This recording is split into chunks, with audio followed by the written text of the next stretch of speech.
India ஃபுல்லா எல்லா state யங்ஸ்டர்ஸும் education சிஸ்டம்காக போராடிக்கிட்டு இருக்கானுங்க.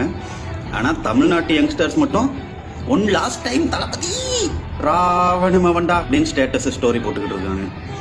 இந்நேரம் ஃபர்ஸ்ட் வாய்ஸே தமிழ்நாட்டில இருந்தாண்டா வந்திருக்கும். இந்த படங்கிட்ட எப்படி சிரிச்சு கண்ணை காட்டுறான்ட்டு அதெல்லாம் மேட்ரு இல்லை, நமக்கு படம் தான் முக்கியம். ஓகே, நான் ஒரு நிமிஷம் சொல்லிடுறேன், அதுக்கப்புறம் நீங்கள் படத்துக்கு டிக்கெட் தேடுறத கண்டினியூ பண்ணுங்க.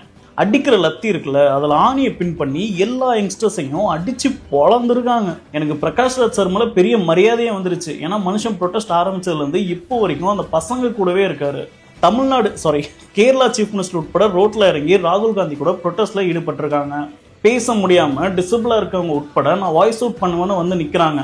ஆனால் நம்ம டிசபிள் ஆகி டைவர்ட் ஆகி நம்ம தமிழ்நாட்டிலேயே நிறைய ஸ்டூடெண்ட்ஸ் நீட் எக்ஸாம்னால இறந்து போயிருக்காங்க. அப்போ நிறைய வாய்ஸ் அவுட் பண்ணோம். இப்போ வந்து பார்த்திங்கன்னா தமிழ்நாட்டிலேயே நிறைய இடங்களில் சின்ன சின்ன ப்ரொட்டஸ்ட்லாம் நடக்குது. ஆனால் வந்து ஆள் இல்லையா ப்ரொட்டஸ்ட்டில் சேர்றதுக்கு. ஒரு 300 பேர் வரதே பெரிய விஷயமா இருக்குன்னு சொல்கிறாங்க.